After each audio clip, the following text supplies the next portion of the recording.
Bendecimos el nombre del Señor y damos gracias, ¿verdad? Porque hoy, si Dios nos permite, y creo que así va a ser, vamos a terminar el estudio de Esdras y Nehemías. Hoy vamos a darle cierre a estos estudios que hemos tenido y que han sido de bendición para nosotros.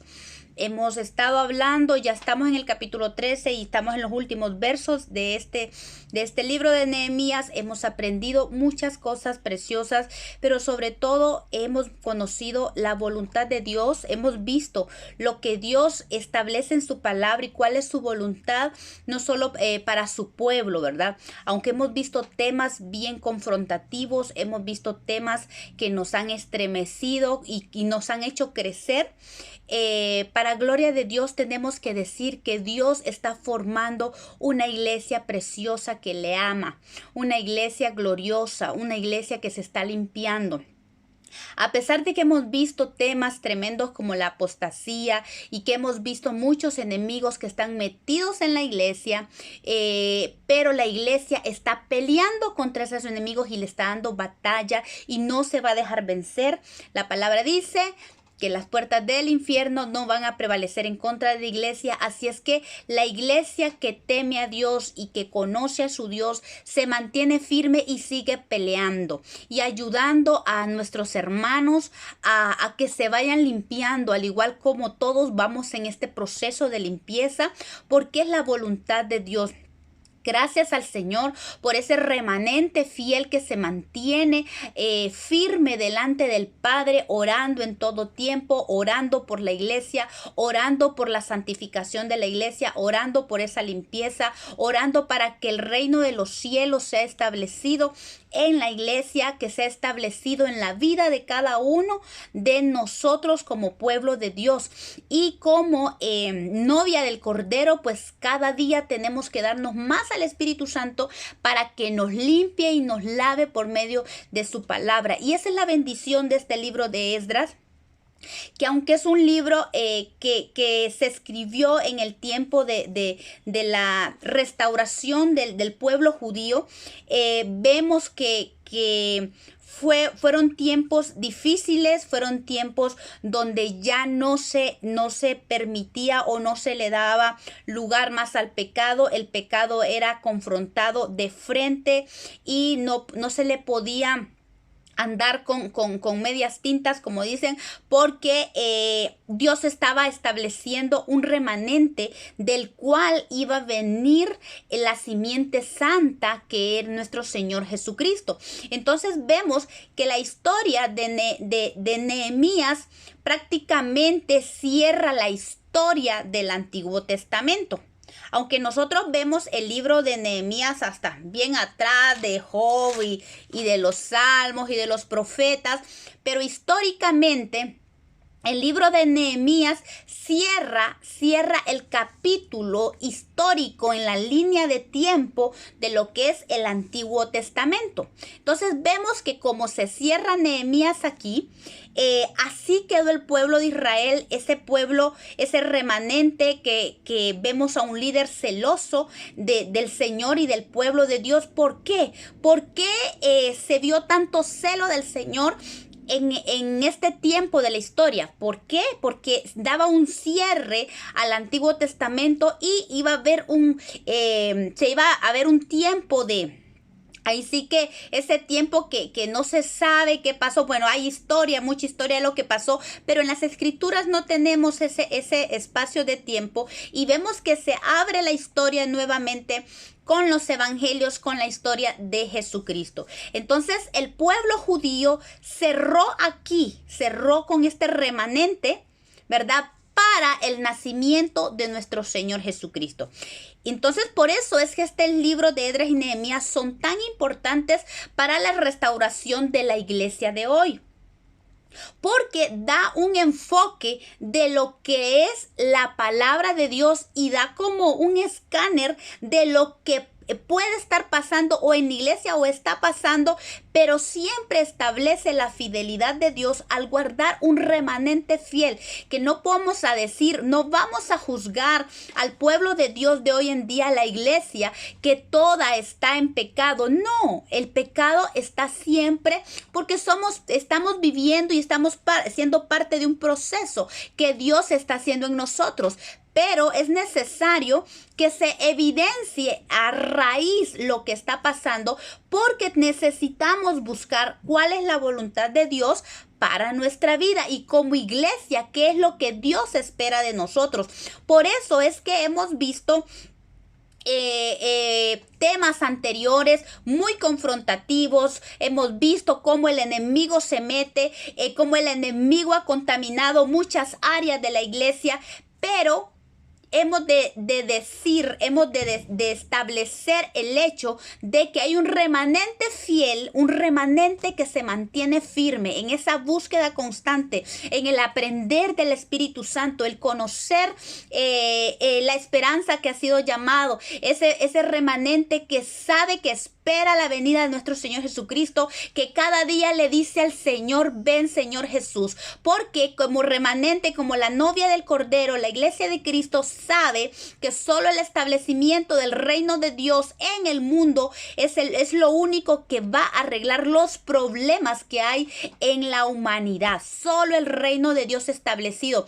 ¿Con qué razón el Señor Jesús nos enseña en la oración modelo? Y lo primero que Él dice es: Padre nuestro que estás en los cielos, santificado sea tu nombre, vénganos tu reino y hágase tu voluntad. Ese es el enfoque más importante de Dios para la humanidad y debe ser nuestro enfoque también importante, que el reino de Dios sea establecido no solo en nuestra vida, sino también en la iglesia.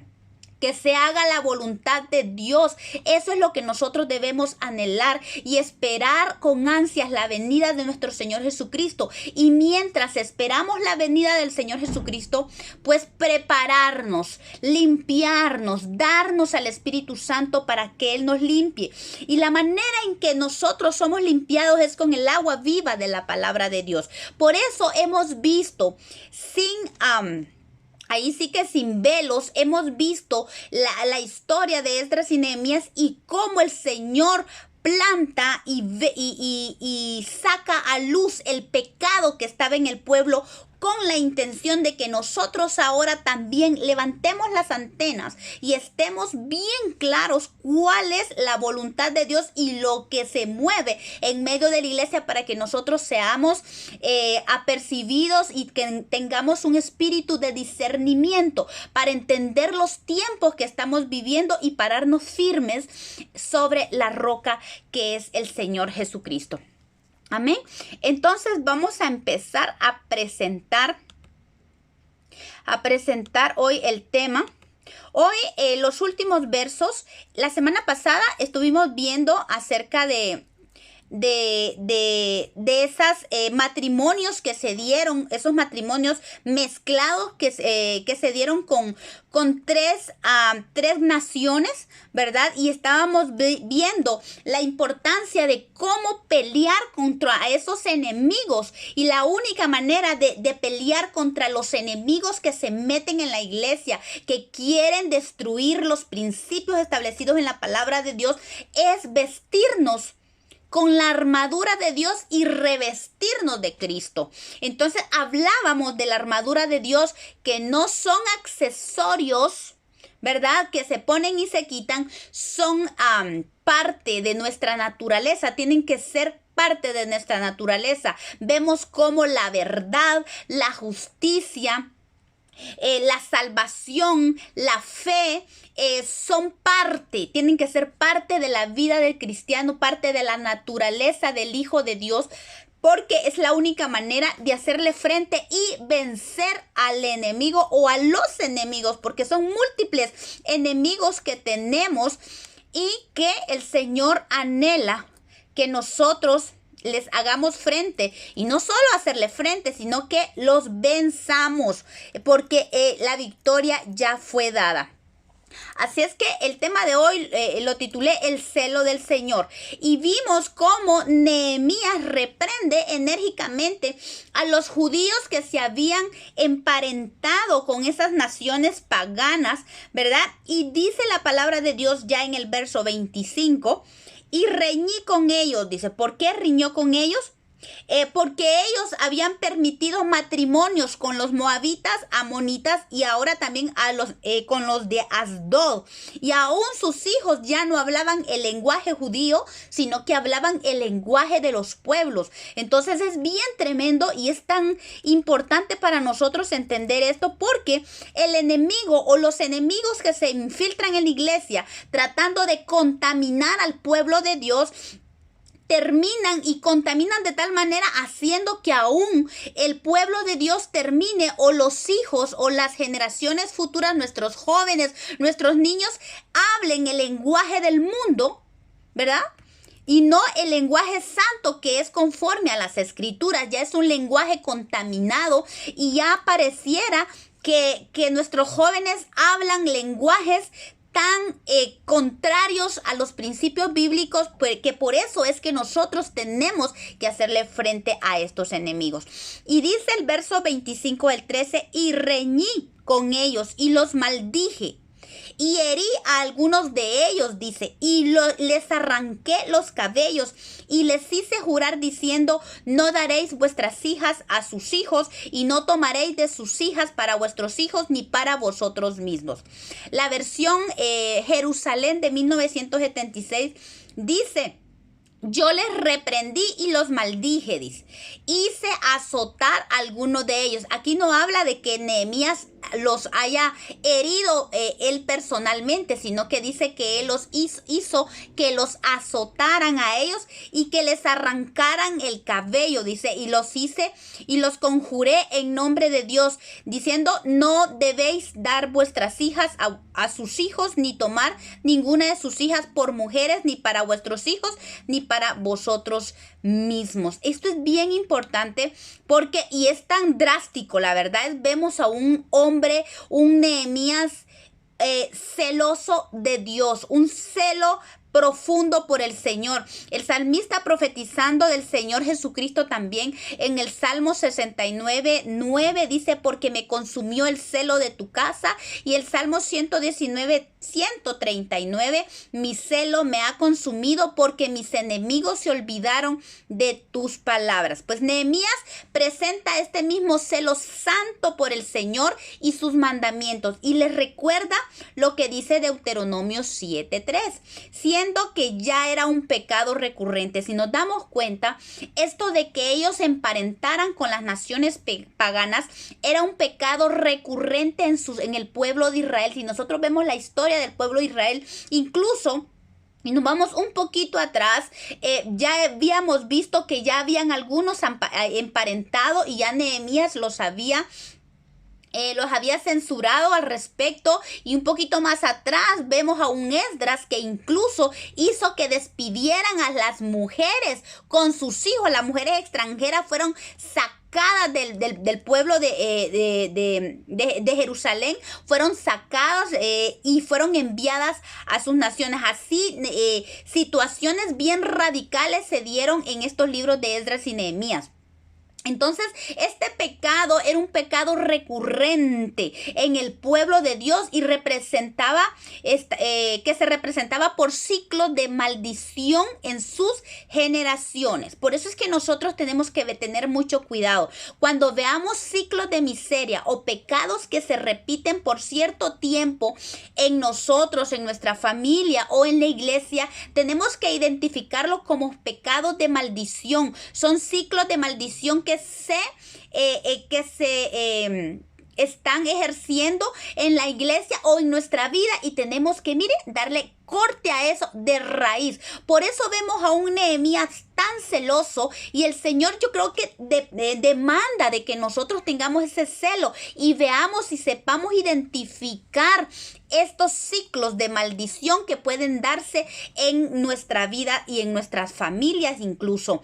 Entonces Nehemías, les recuerda lo que dice la palabra de Dios en Deuteronomio 3, 7, perdón, del 3 al 5. Y el Señor les dijo, no emparentarás con ellas, no darás a tu hija a su hijo, ni tomarás a su hija para tu hijo, porque desviará a tu hijo en pos de mí y servirán a dioses ajenos, y el furor de Jehová se encenderá contra vosotros y destruirá y te destruirá pronto.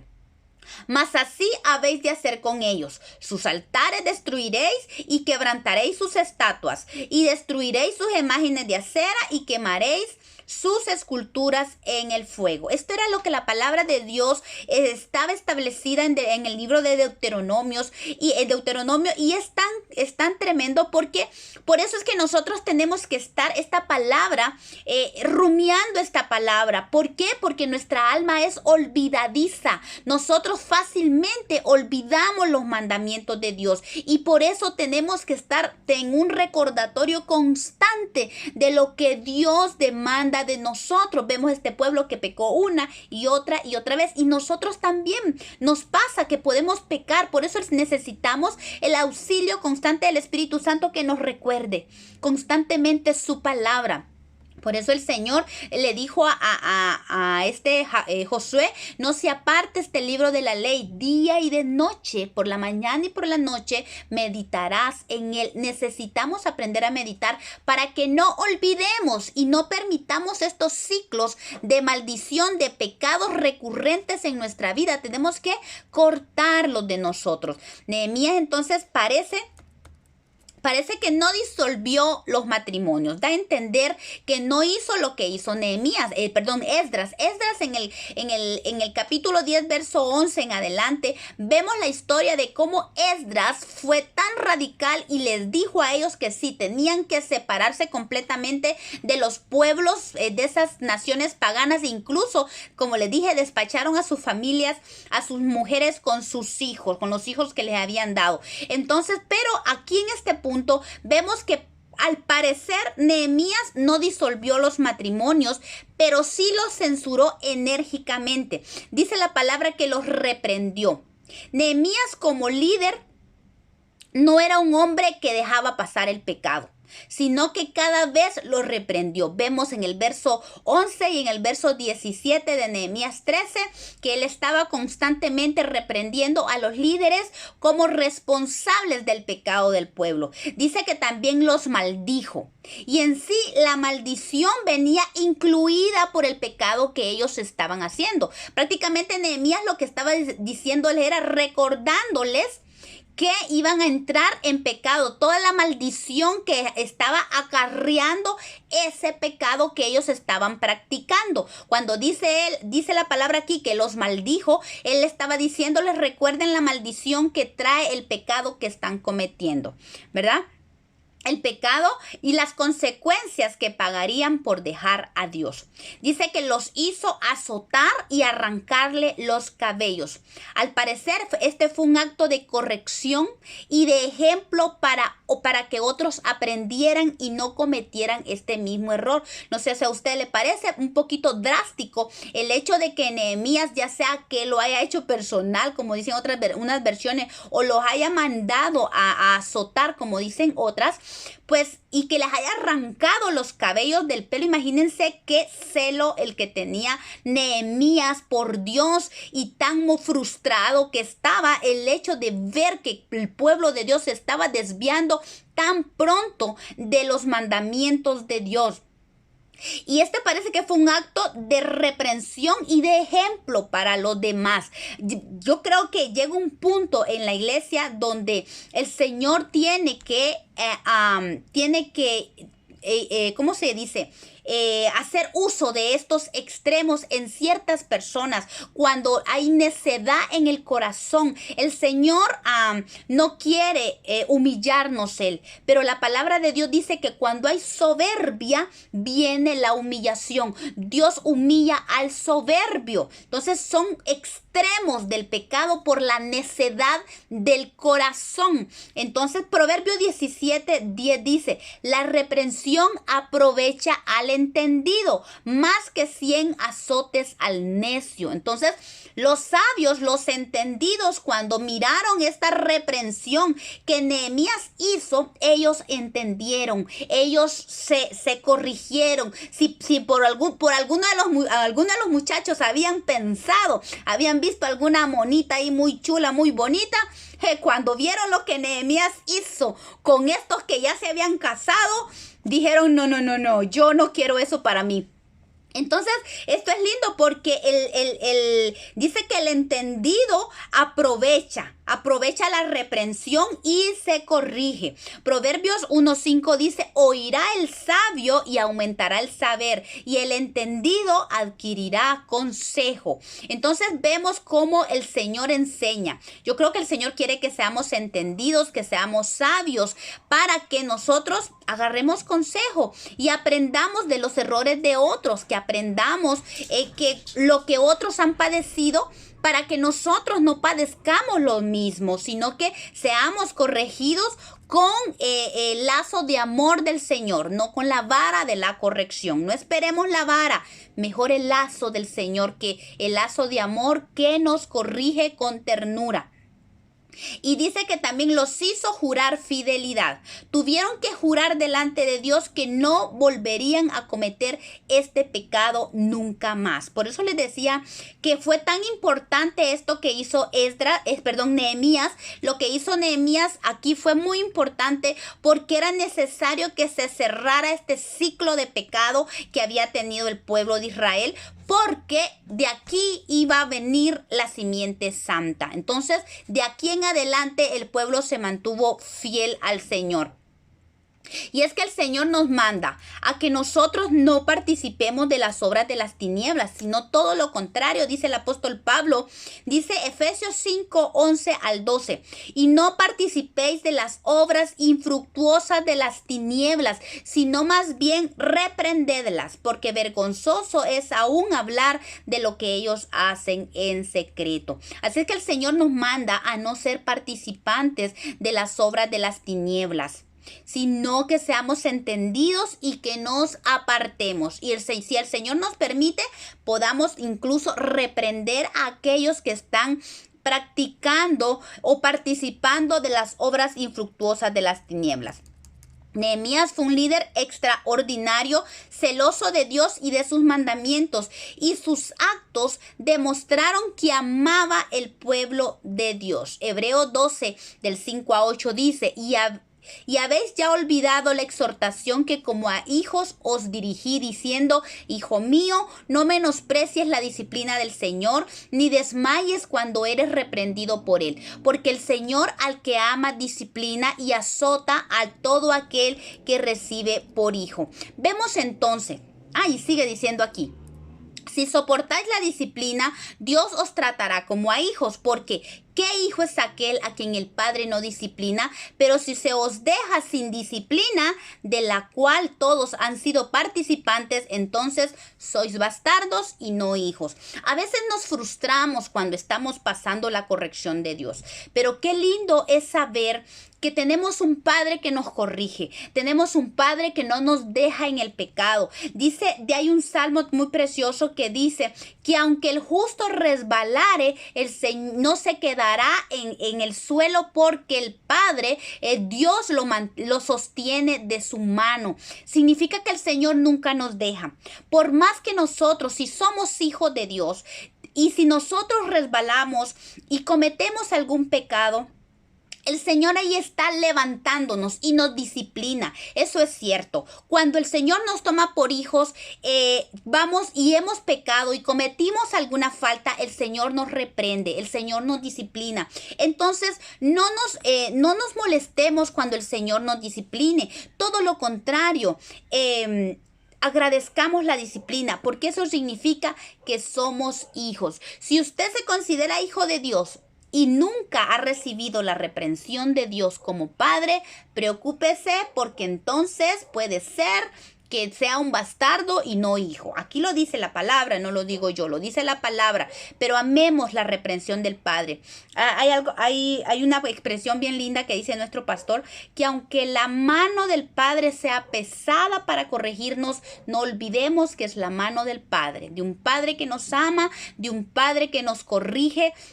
Y eso trae identidad a nosotros. Sabemos que tenemos paternidad. Entonces es lindo recibir la reprensión del Señor, aunque en el momento no sea agradable la corrección de parte de Dios. Seamos sabios y entendidos y reconozcamos que si el Señor nos está corrigiendo es porque nosotros cometimos algún agravio, cometimos alguna falta y necesitamos ser corregidos, y eso es una bendición, porque después de la corrección viene la bendición del Padre para con nosotros si nos mantenemos firmes y sin renegar de la reprensión del Señor. Esdras es una figura del Espíritu Santo que siempre está tratando con su pueblo. El Espíritu Santo nos está reprendiendo, nos está corrigiendo y nos enseña. Es que ese es el proceso lindo, porque no solo nos reprende, nos corrige, pero también nos enseña cuál es la manera que Él quiere para nuestra vida.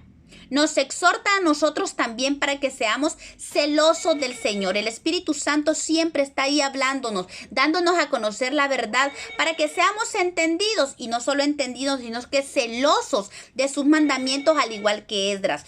Podemos nosotros tomar varias posturas para manifestar el celo del Señor. Como cristianos, como personas individuales, como hijos de Dios, el celo de Jehová debe hacernos ser fieles a su palabra, a no permitir la contaminación del pecado en nuestra vida y de examinarnos diariamente bajo la lupa de la palabra de Dios, por medio del Espíritu Santo, alineándonos siempre a su voluntad para caminar en la fidelidad. Debemos reconocer que en nuestro caminar siempre van a haber situaciones que nos hagan tal vez resbalar o que nos hagan claudicar en cierto momento, pero la fidelidad de Dios, el celo de Dios debe de hacernos mantenernos allí fieles al Señor. Que si nuestro corazón nos reprende, inmediatamente, si el Espíritu Santo, sentimos la corrección del Espíritu Santo, inmediatamente estemos a cuenta y nos pongamos a cuenta con el Señor. Nos estemos examinando constantemente, porque les decía, tenemos enemigos en nuestra vida, y así es que nosotros tenemos que estar siempre pendientes, siempre vigilantes como atalayas, identificando las acechanzas del enemigo. Como padres tenemos que ser celosos en enseñar a nuestros hijos lo que la palabra de Dios, habla con respecto a tener el celo de Dios por sus mandamientos, y a mostrarles a nuestros hijos las consecuencias que conllevan hacer alianzas con el enemigo de diversas formas, ya sea participando en actividades que desagraden a Dios. Vemos cómo nuestros jóvenes son inclinados muchas veces a querer participar de actividades, también tienen compañeros de colegio o de trabajo que quieren ellos participar también ahí, pero tenemos que advertirles de las consecuencias que conlleva el hacer las alianzas o de tener amistades que no los llevan a una edificación, que no están manteniéndose, que no comparten la misma fe, y entonces estas amistades pueden desviarlos. Así que nosotros tenemos responsabilidad, tenemos que tener ese celo del Señor para enseñar a nuestros hijos. Y no, imagínense, y cómo no decir de aún el hecho de tener matrimonios con personas que no profesan nuestra fe. Recordemos a un Sansón y las consecuencias que trajo a su vida el yugo desigual, lo delicado que es el yugo desigual, lo triste que es el yugo desigual. Muchos pueblos de Dios conocemos lo que es eso, y son consecuencias drásticas. Nuestros jóvenes tienen que conocer las consecuencias que trae el yugo desigual a la vida del Hijo de Dios, y las consecuencias que son perdurables y que no solamente acarrea consecuencias malas para la vida del Hijo de Dios que comete este pecado, sino también para sus hijos, ¿verdad? Vemos pues que hay tremenda consecuencia por esto. Vemos un Sansón que perdió totalmente su dirección y su propósito por meterse en yugo desigual con las filisteas. Y a los que ya están en esa condición, pues el apóstol Pablo habla al respecto en 1 Corintios capítulo 7, verso 10, donde él insta y dice que el hermano que esté casado con un inconverso, que no lo deje, ¿verdad? Que si él consiente seguir viviendo con él o con ella, que se quede allí. Pero dice, si no puede convivir con él o no quiere convivir, el incrédulo no quiere seguir unido a él, pues entonces dice, sepárese y quédese sin casar. Bueno, eso es otro tema, pero la importancia de tener este celo santo, y a los que nosotros somos padres, enseñar a nuestros hijos las consecuencias y más que las consecuencias, las bendiciones de agradar a Dios y de hacer las cosas correctamente, las múltiples y abundantes bendiciones que trae para la vida del hijo de Dios y del joven o de la jovencita que obedece la palabra del Señor. 1 Corintios 7, 10 al 11 dice, aquí está, pero a los que están unidos en matrimonio mando, no yo, dice el apóstol Pablo, sino el Señor, que la mujer no se separe del marido, y si se separa, quédese sin casar o reconcíliese con su marido, y que el marido no abandone a su mujer. Y como líderes, en nuestro papel de líderes, cómo ser celosos del pueblo de Dios.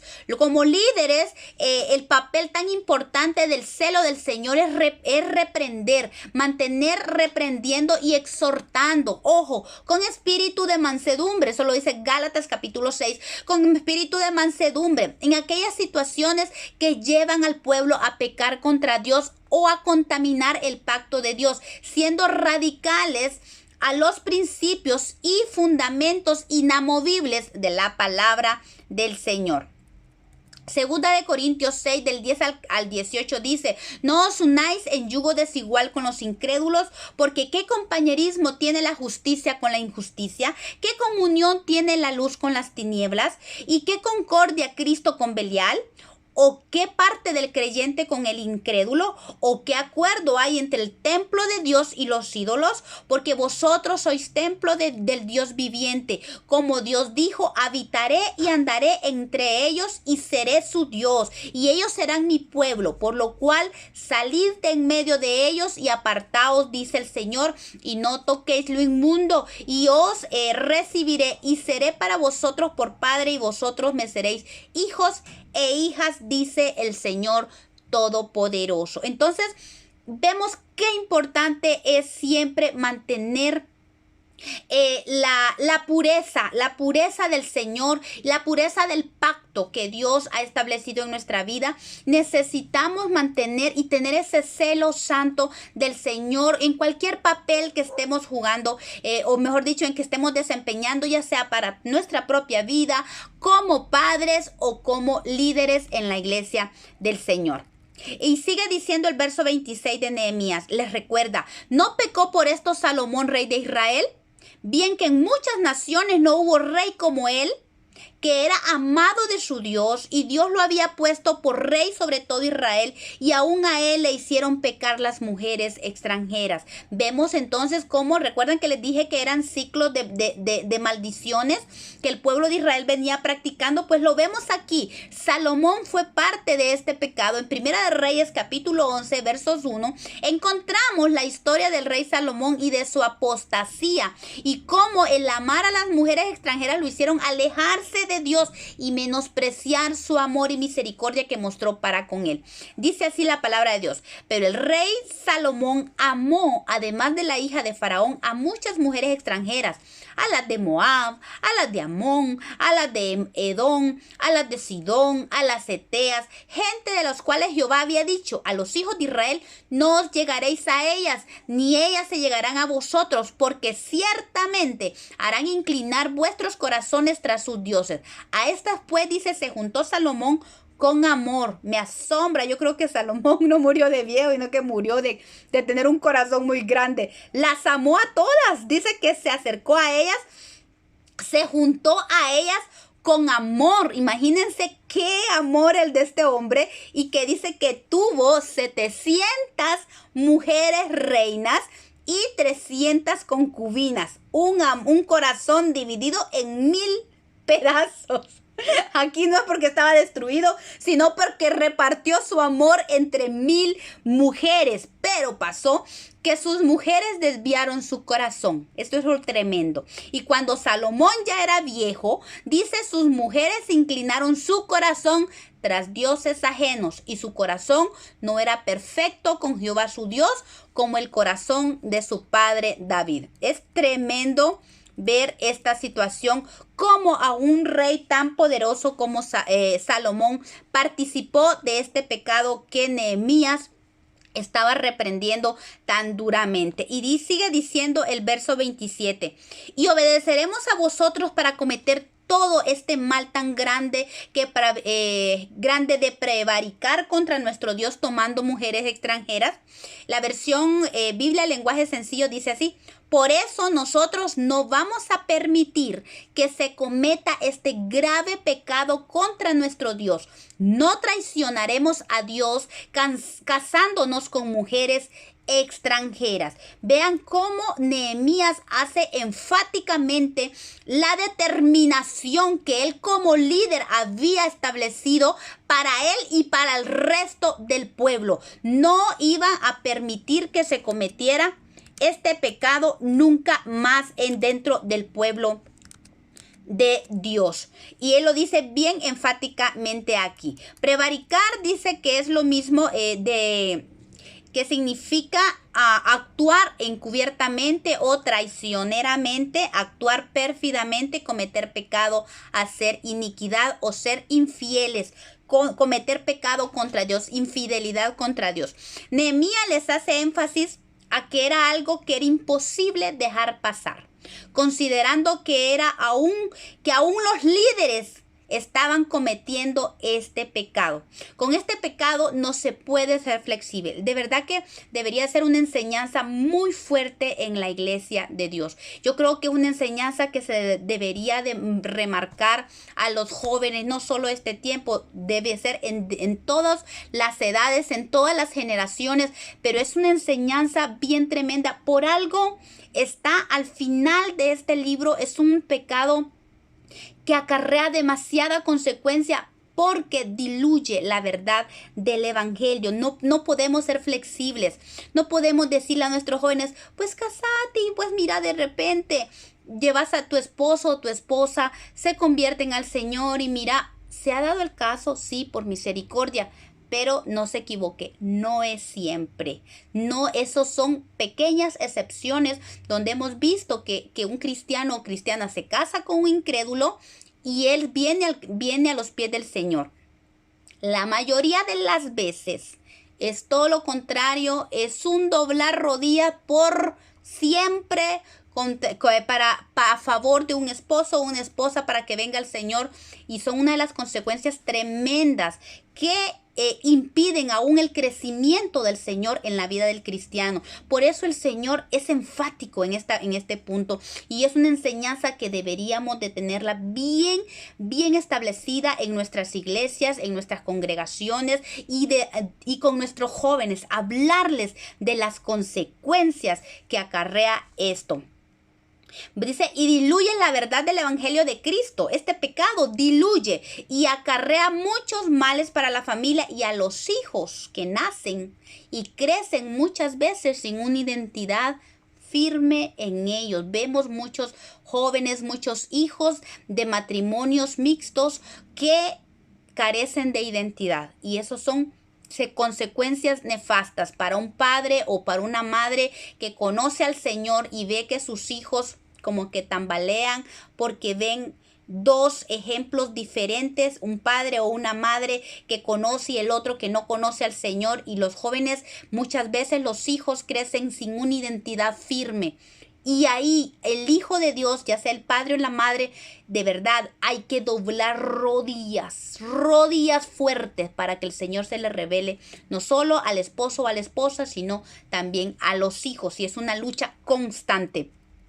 Y sigue diciendo Nehemías 13:39, Y uno de los hijos de Joiada, el hijo del sumo sacerdote Eliasib. Recordemos a Eliasib. Eliasib fue el sumo sacerdote que le dio entrada a Tobías a una de las recámaras del templo de Dios cuando se dio esa tremenda apostasía allí. Pues este Eliasib tenía un nieto que era hijo de su hijo Joiada, que este muchacho se había casado con la hija de Sanbalat Horonita. Este Sanbalat era un moabita, era un descendiente. Orón era un lugar de de Moab. La versión lenguaje sencillo dice: Joiada, que era hijo del jefe de los sacerdotes, tenía un hijo que se casó con una extranjera. Ella era hija de Sanbalat, el de Orón. Así que obligué, dice Nehemías, al hijo de Joiada a irse lejos de Jerusalén. Miren qué extremos más tremendos lo que Nehemías hizo. Dice que al nieto del sumo sacerdote lo hizo que se fuera, lo desterró. Y es una de las consecuencias de cometer este pecado. Al hijo de Joiada fue obligado a irse de Jerusalén. El trato con los líderes que se contaminan es más severo de parte de Dios. Aquí vemos cómo Nehemías sacó a este hombre del pueblo de Dios, fue arrancado y echado fuera de Jerusalén. Miren, esto es tremendo porque recuerdan que habíamos hablado de una apostasía que es reversible y una que es irreversible. Pues para el nieto del sumo sacerdote esto fue irreversible.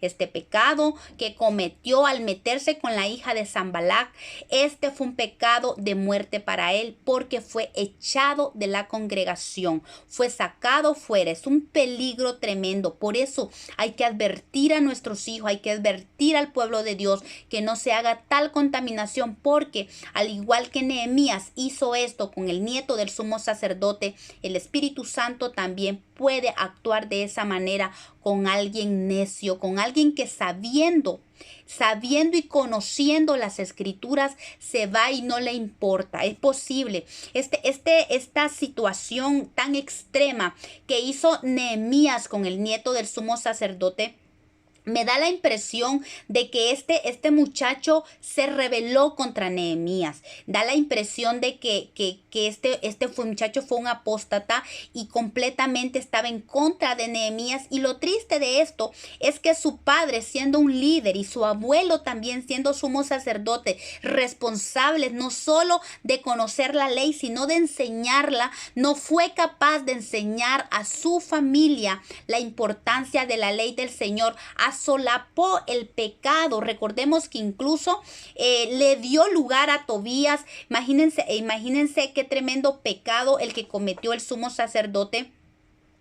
Y este hombre, pues como sumo sacerdote, se nota aquí que no tuvo cuidado de su casa, y al grado que ni siquiera se metió cuando Nehemías obligó a su nieto a salir de Jerusalén. Vemos entonces qué delicado es el hecho de que nosotros, conociendo lo que dicen las escrituras, nos hagamos de la vista gorda y nos callemos conociendo la palabra de Dios, conociendo la voluntad de Dios, permitamos semejantes pecados y nos quedemos callados, como lo hizo el sumo sacerdote Eliasib y su hijo Joiada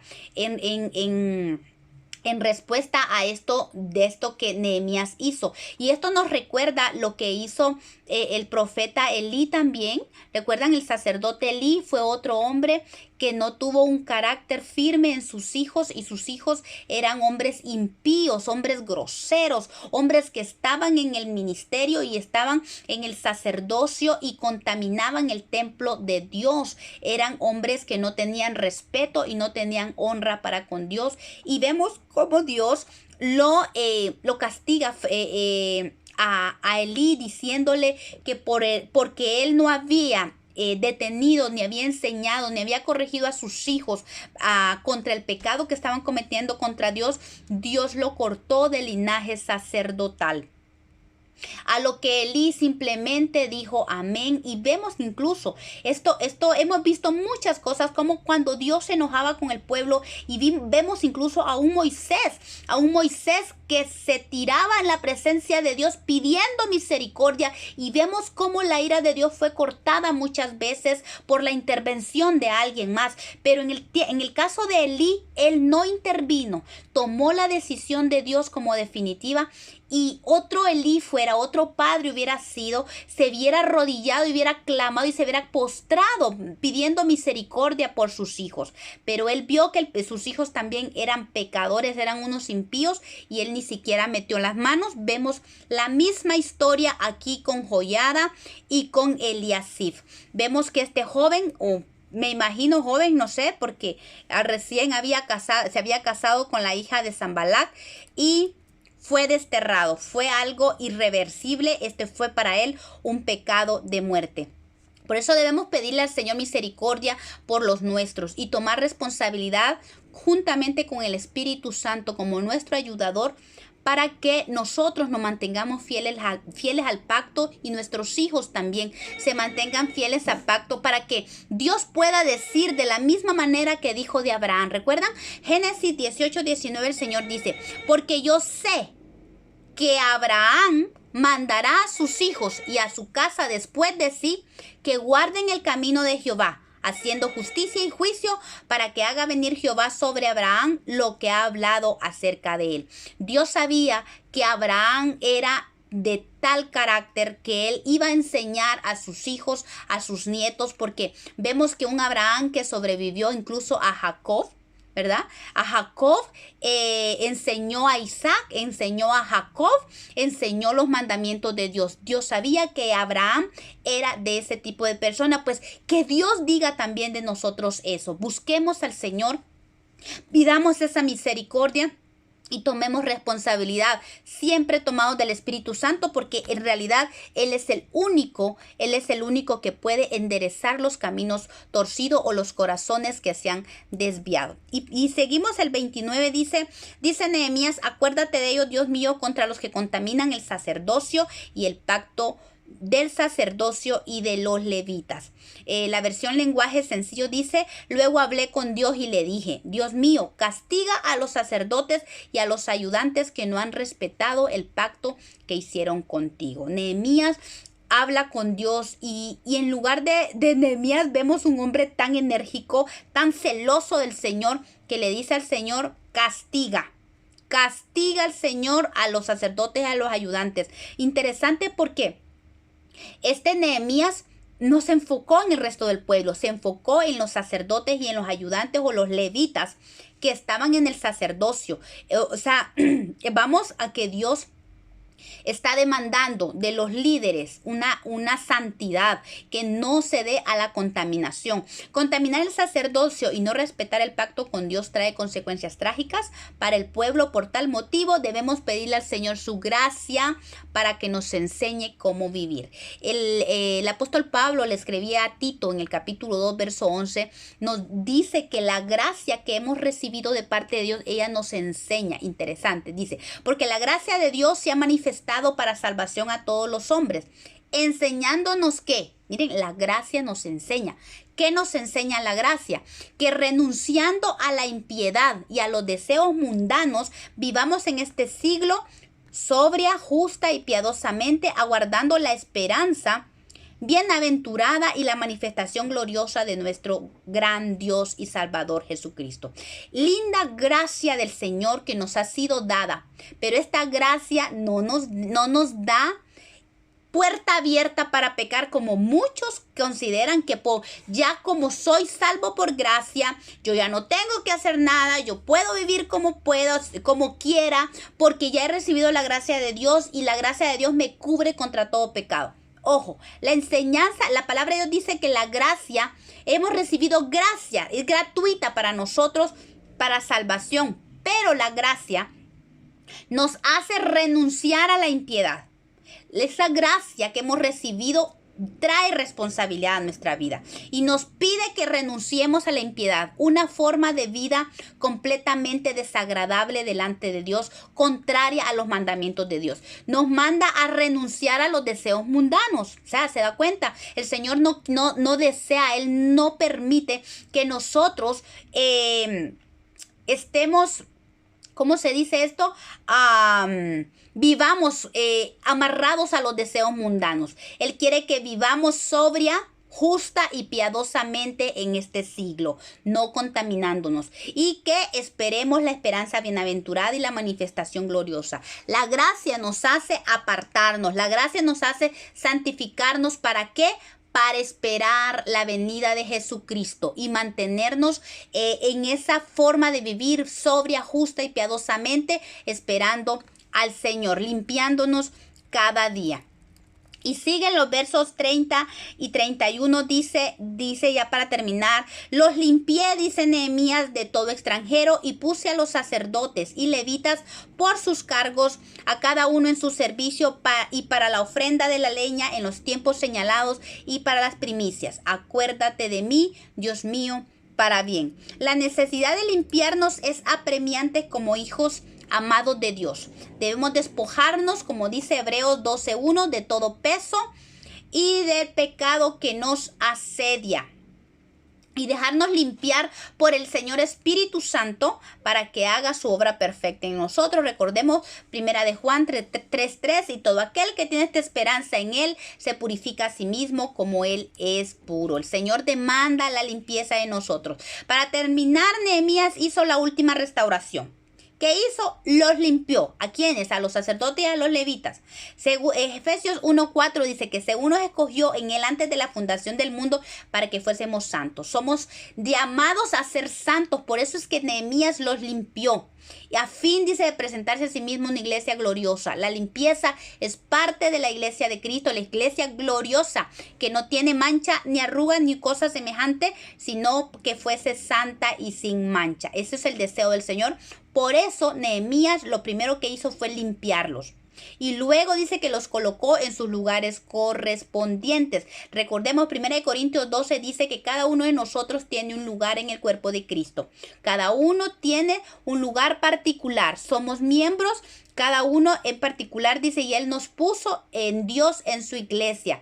Cada uno tiene su lugar. Así es que nosotros tenemos que buscar el propósito para el cual nacimos, cuál es nuestro lugar en el reino de Dios. Así como Nehemías estableció a los sacerdotes y levitas, que los limpió y los colocó, el Espíritu Santo es el que hace en nosotros esta operación. Nos limpia y nos coloca donde nosotros, nuestro lugar correspondiente en el reino de Dios, en el cuerpo de Cristo. Y dice que también restauró el servicio de los sacerdotes y levitas, los puso al servicio de la ofrenda de la leña. Recordemos que esto es bien interesante que lo mencione aquí, el servicio de la leña, porque la leña era tan necesaria para los sacrificios que se presentaban delante del Señor. Y no solo eso, Levítico 6:12 manda el Señor un mandamiento bien tremendo, porque dice: el fuego encendido sobre el altar no se apagará, sino que el sacerdote pondrá en él leña cada mañana y acomodará el holocausto sobre él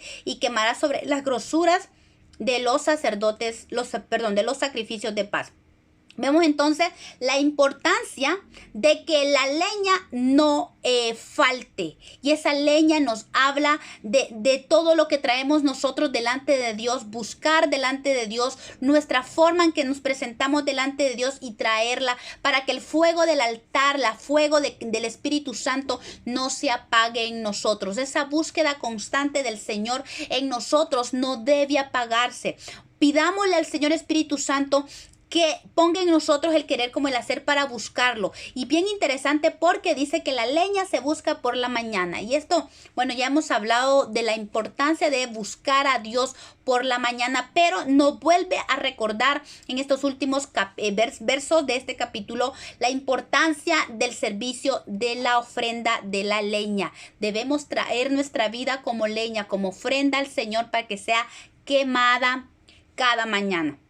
Y también habla del servicio de las primicias. Y las primicias dice de todas las cosas de la tierra de ellos, las cuales traerán a Jehová, serán tuyas, todo limpio en tu casa comerás de ellas. Las primicias para los sacerdotes y los levitas eran las ofrendas que traía el pueblo y eran para ellos. Y eso nos habla de lo que Dios nos da cada día, de lo que Dios tiene disponible para nosotros si nos buscamos, si nos limpiamos, si nos ubicamos en el lugar que nos corresponde, si buscamos la leña y lo buscamos cada mañana, buscando que el fuego del altar, que el fuego del Espíritu no se apague en nosotros. Él nos da las primicias, Él nos da la bendición de Dios. Si nosotros nos encargamos del fuego, de presentar la leña delante del Señor, Él se encarga de nosotros, de todas nuestras necesidades. Él se encarga del resto de nuestra vida. Por eso es importante esto, hermanos. Dice, al igual que Nehemías y Jesús, el apóstol Pablo decía, porque os celo con celo de Dios, porque os he desposado con un solo esposo para presentarlos como una virgen pura a Cristo. Y esto es lo que estaba haciendo Nehemías y es lo que está haciendo el Espíritu Santo con nosotros, preparándonos. El Espíritu nos cela. Por eso nosotros tenemos que buscar al Señor y pelear contra estos enemigos y mantenernos firmes, porque tenemos un Señor Espíritu Santo que nos cela con celo de Dios, con celo santo. Y Él nos quiere para nosotros porque nos va a desposar con un esposo que es nuestro Señor Jesucristo. Y quiere una iglesia virgen pura para Cristo. Entonces, qué lindo, de verdad, qué maravilloso es saber la obra que Dios está haciendo en medio de su pueblo. Y como resumen del capítulo 13, vimos entonces en el capítulo 13 el desafío de permanecer en la fidelidad de Dios, que al final vemos, cuando vemos todo el capítulo 13, creo que es el tema central del capítulo, permanecer en la fidelidad con Dios. El deseo del Señor es que permanezcamos en Él para que llevemos frutos. Dios, el Señor quiere que seamos fructíferos y debemos pelear contra los enemigos que atienten contra la santidad y no permitir alianzas con ellos. Tenemos que luchar contra todo pecado de apostasía y evitar sus efectos viviendo la piedad y de la verdad del Evangelio. También tenemos que cerrar toda puerta y ser guardas de esas puertas contra todo lo que amenace la fidelidad y el reposo que el Señor Jesús ya nos dio por medio de la victoria de la cruz en la cruz del Calvario. También tenemos que tener cuidado de obedecer al Señor en cuanto a las mezclas, el sincretismo que amenaza la piedad de Dios. No debemos convivir con nuestros enemigos ni las obras de las tinieblas, sino, como dijo Efesios 5, tenemos que reprenderlas. Recordemos, dice Efesios, nosotros somos del día, no somos de la noche, porque la luz de Cristo ya brilló en nosotros. Y para terminar, Filipenses 2:15 dice, para que seáis irreprensibles y sencillos, hijos de Dios, sin mancha, en medio de una generación maligna y perversa, en medio de la cual resplandecéis como luminares en el mundo. Este es el deseo de Dios para nosotros, para su iglesia, que seamos irreprensibles y sencillos, hijos de Dios, sin mancha, en medio de una generación maligna y perversa. Gloria a Dios por esto. Y como conclusiones de todo el estudio podemos decir que Esdras y Nehemías presentan la voluntad de Dios para su pueblo. El Señor tenía que ser enérgico y determinado frente a un pueblo que por generaciones fue duro de servir, un pueblo infiel y nunca respondió de la manera que el Señor esperaba. En ese tiempo tenía que establecer ese remanente que conservaría la simiente santa de donde vendría nuestro Dios y Salvador Jesucristo.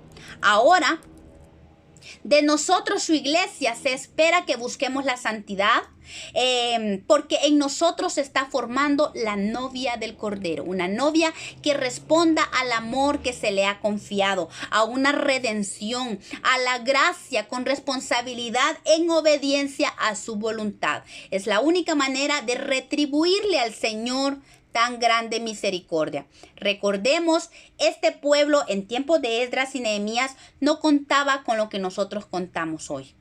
Y es Dios con nosotros, nuestro Señor, el amado Espíritu Santo de Dios. Él está en nosotros. Él, recordemos, es una persona.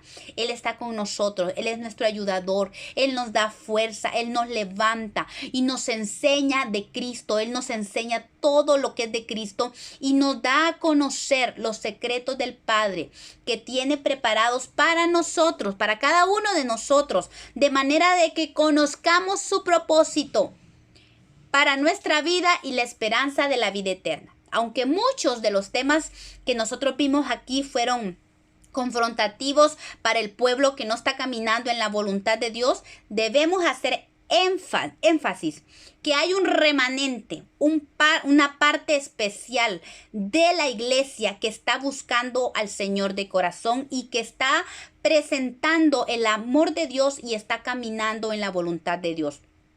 Hablamos mucho pecado que está metido en la iglesia, pero no podemos generalizar. Por lo digo, hay un remanente, tenemos que enfatizar eso. Hay un remanente fiel que se mantiene buscando al Señor. Es cierto que el Señor nos trajo de un mundo de tinieblas, de un mundo de perdición, pero nos trajo a su pueblo y Él está trabajando. El trabajo de Dios no ha sido en vano. Por eso hay un pueblo que se mantiene firme, que se mantiene fiel al Señor y que se está presentando al mundo el amor de Cristo y está presentando la salvación de Dios. Que aunque se presenten luchas fuertes y enemigos a muerte, este remanente se levanta cada día vestido con la armadura de Dios y revestido de Cristo, buscando la llenura del Espíritu Santo de Dios y fortalecido en Él para estar firmes. Así es que gloria a Dios, de verdad. Este estudio ha sido de bendición porque nos manifiesta el propósito y la voluntad de Dios para nosotros, para la iglesia. Vimos temas muy interesantes, vimos temas confrontativos, vimos temas de bendición, de aliento, de fortaleza, vimos enseñanzas donde vemos la maravillosa persona del Espíritu Santo que está con nosotros. Este pueblo no podemos juzgarlo tan duramente. Ellos no tuvieron algo que nosotros tenemos, que es el Espíritu Santo. Ellos no tenían al Espíritu Santo con ellos, nosotros lo tenemos dentro. El Señor Jesús sopló su aliento en nosotros y eso nos da a nosotros un nivel superior, una ventaja, por decirlo así, pero también una responsabilidad más fuerte, porque no estamos solos. No importa la situación que esté pasando la iglesia ahorita, no importa la situación que estemos pasando en el mundo entero, tenemos que saber que Dios tiene el control y que tiene un propósito para ti y para mí y que la voluntad de Dios se hará. Él está en control de todas las cosas. Así es que confiemos porque Cristo ya venció. Y esa victoria también es nuestra. Así que como iglesia de Cristo, digámosle al Señor, ven Señor Jesús. Así dice el último verso de Apocalipsis, el Espíritu y la novia dice, ven Señor Jesús. Gloria a Dios. Y tú estás escuchando este mensaje, esta palabra esta mañana, que es una palabra que fue confrontativa, pero es una palabra de aliento. Es una palabra de bendición, porque Dios quiere hacerte parte de su pueblo. Dios quiere hacerte parte de la novia del Cordero, de ese remanente fiel que se mantiene firme buscando al Señor, que un pueblo que está disfrutando de la misericordia, del bien del Señor, porque esto no solo es lágrimas, hay demasiada bendición disponible para aquellos que le buscan. La palabra de Dios de principio a fin está llena de promesas preciosas para todos aquellos que aman al Señor. El Señor hace que todas las cosas ayuden juntas para bien a aquellos que le amamos. Así es que si estás pasando una situación difícil, no temas. Dios está en control y Dios tiene planes para tu vida. Si tan solo tú le abres su corazón y lo haces tu Dios y tu Salvador. Él quiere salvarte. Él quiere darte vida eterna. Y si tú quieres recibirlo en tu corazón y gozar de la bendición de ser un hijo de Dios, que sea nacido de nuevo, que el cual su nombre está escrito en el libro de la vida, Pídeselo al Señor y dile: Señor Jesús, reconozco que soy pecador, reconozco que he pecado contra el cielo y contra ti, pero hoy quiero decirte que me arrepiento de todo corazón, me arrepiento de mis pecados. Por favor, perdóname y escribe mi nombre en el libro de la vida del Cordero. Y yo reconozco que tú eres el Hijo de Dios, Jesús. Tú moriste en la cruz por mí y resucitaste para mi victoria, para mi vida. Así es que te recibo en mi corazón para que seas mi Dios. Y ahora, Señor, recibo tu perdón, pues es importante, recibe el perdón de Dios. Si tú hiciste una oración de arrepentimiento y pediste perdón, ahora recibe el perdón de Dios y echa fuera de tu vida toda culpa y vuelve al Señor y entrégale tu corazón al Señor y Él hará en tu vida y Él hará que nazcas de nuevo y te dará la promesa preciosa del Espíritu Santo con el cual tú puedas vencer cada día y esperar a Jesucristo, que muy pronto será revelado en las nubes. Gracias, Señor. Amén. Gloria al Señor por este precioso estudio. Así es que Dios les bendiga a todos.